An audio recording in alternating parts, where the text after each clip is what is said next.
This is a main trunk road, a major artery in and out of London. Always has been for centuries.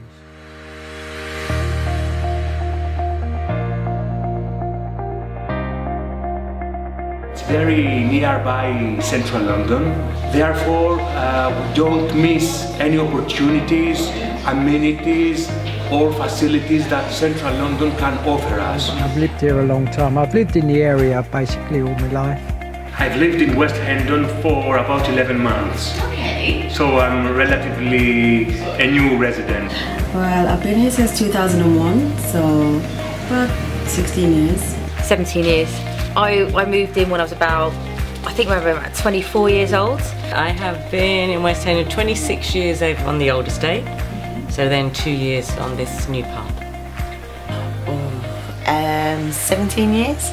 You get older, you put down roots, there's people that you know, people that you care about. West Hendon is my home, I've made it my home, and it will always be my home. Jasmine Parsons is one of the oldest residents of West Hendon. She has strong political opinions and is very active in the community, particularly in trying to preserve the history of the area. She has invited me into her home to share some of her knowledge. I mean, the community was good. It was very good. So you could go from one end of the estate to the other, you'd know some people. The West Hendon Broadway could cater for absolutely everything from cradle to grave. Anything you wanted, whether it be stonemasons, radio repairs, ironmongers, cakes, butchers, funeral, it was all there. This has always been a working class area. The aviation industry, that's just going toward Colindale. That's how many people used to live and work around. You see them all queuing up, ready for the tram. You've got others just bolting on the back of the lorry after finishing work. I'm not sure how it goes, to be honest, but basically that's the song Warner's Old Welsh Harp. And he's talking about the jolliest place that's out. Referring to the Welsh Harp. Yeah, and this was the merriest girl that was out. So that was it, the Costa Serenade and the merriest girl that's out. Those are the two songs about this area. Right, well that's, as you know, is about the aircraft industry, and that's just basically going down to Colindale. This was later taken over by BT, so it became a massive BT building before they got rid of it, and it's became the Chinese centre where Asda's and that Morrison's and that is now. So that's GBM Motors. This was Duple's, where my mammy used to work. Duple's was a coachworks. Coachworks, yes. Yeah. So that's where Sainsbury's is now. This was a really bustling business, and as you see, engineering was a major factor along Edgware Road and Hendon and Colindale and that in particular.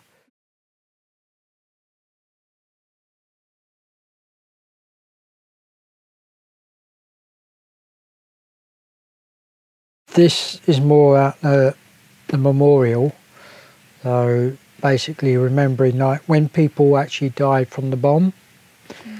This is the bull-faced stag up in between Burnt Oak going towards Edgware. This place was actually used as a temporary mortuary for when the people died, so they brought the bodies up to there because they didn't want them too close to here, because they didn't want people to realise how many people had actually died, because it was bad for morale. You get the armistice on the 11th of November, but making a big show like that is one thing, but really the local things which happen important to local people is something else. So there's memories which, you know, people need to actually understand, you know, because once it's gone, once I'm gone, who's going to be telling it? That's Staples Corner without the flyover. That's Hendon Broadway. This is coming up towards Cricklewood, and you can see it from the other side This is going towards, this is where Brent Cross is now. What was on the site before Brent Cross? Or they just marshland as well? Race course. Yeah. It used to be the same as Wembley, Haringey and Walthamstow. Okay. This was Hendon Central when it first started. That's the station. This was the latest one. You see you had a big roundabout. Yeah, and there's still some tram lines still there. You always hear about the kings, queens, the duke and this, that and the other, yeah. So well, what about the ordinary people? No, some of them live very bad lives. I mean, some of them lived decent lives.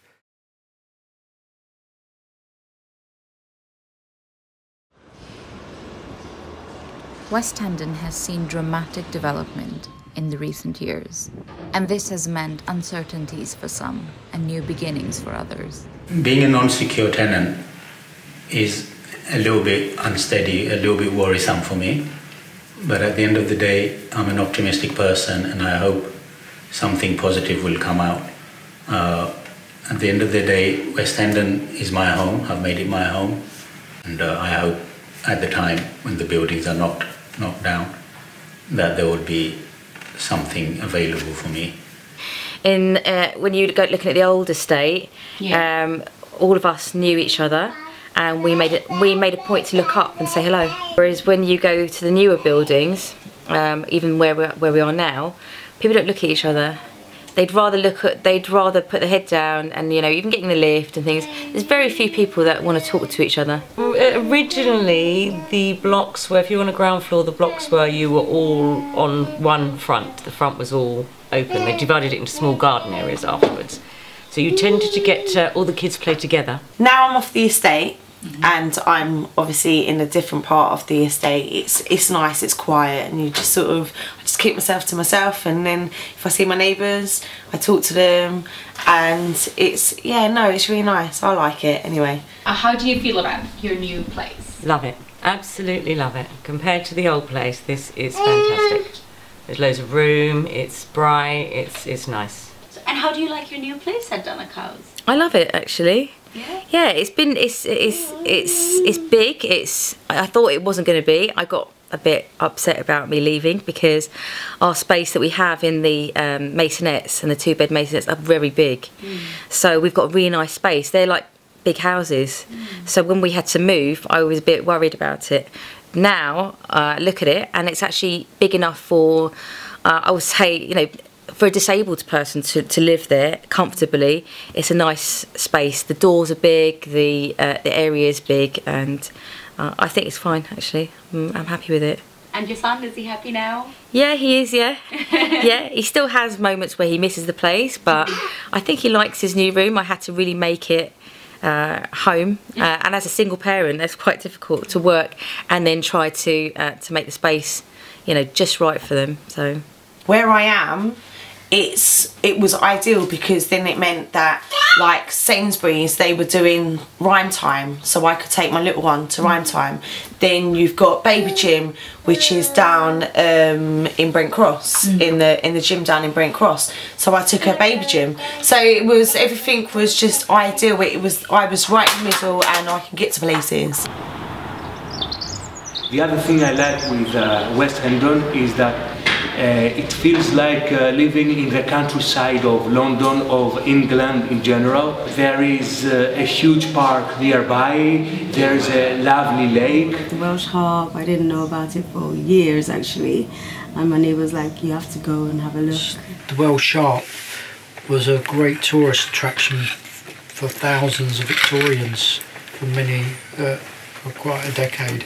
And what was the main attraction? The lake? The lake, you could fish, you could boat, there was galas, swimming, pheasant hunting, all sorts of stuff. The area is deemed a site of scientific interest. There's an active Welsh Harp conservation group which builds nesting for the birds on the reservoir. The most important thing for the residents is that the green space is preserved, really, and the natural areas. A lot of people, it's a lovely area. It's like being in the countryside, really, but you're still in the London postcode. The only downside is that there's no youth clubs.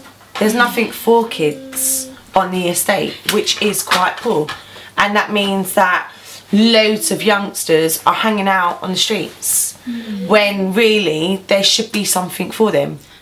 The community hub is for residents, and it is here to deliver services, particularly for residents, but also for residents to participate in services which are being delivered. There is lots going on at the hub.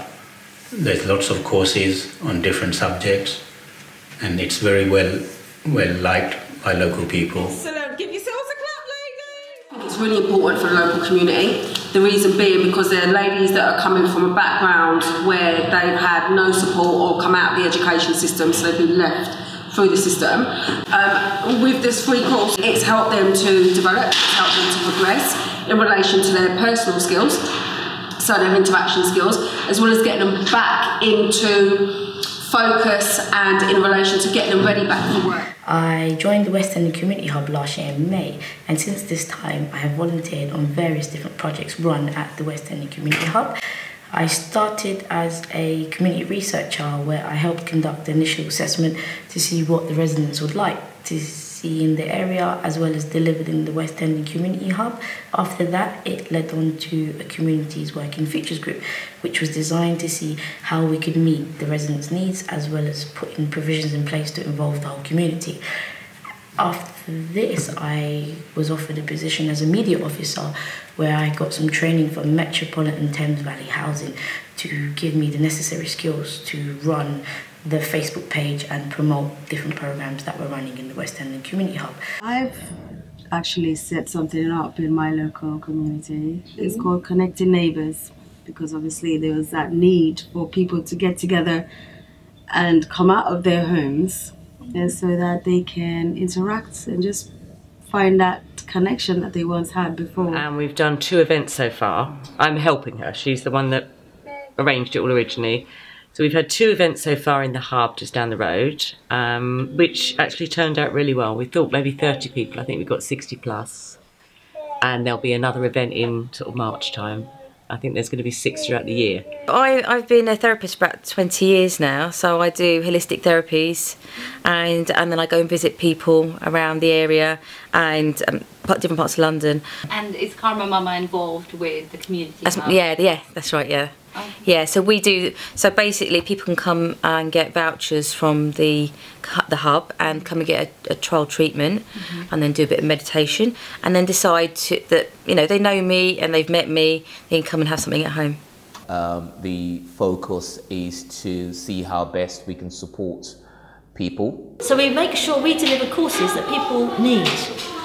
Now the aim of our courses is to ensure people engage with their community, improve their employability skills, and improve their chances of getting into employment. You know, like the course that I done it in the hub, got my induction on my childcare, going to do my level 1 in certificate. Make more courses like that. It helps the residents of West Hendon to come together, to meet each other, to become friends, to do things together, and spend their time in a very creative way. So far, the hub has done a brilliant job. Andrew Bindi inherited a blank canvas, and he's done a lot with this.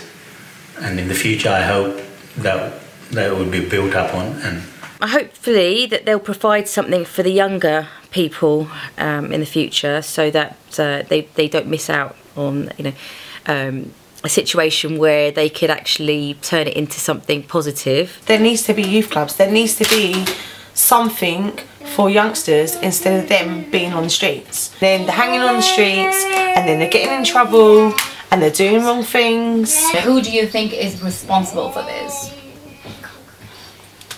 Government. Do you think the community hub is enough, or should there be more? At the moment we have the community hub, and then there's the one on Marsh Drive which will be shutting. I think that part will turn into a school and a few other things for children. And then there's also the Scouts Place. There's the water place which is for canoeing and also for sailing. And so they do the cadets there, so there's the youth stuff there. So if they keep things going like that and actually give them some funding towards younger people kind of, you know, finding their way in those things, then I think that'd be great.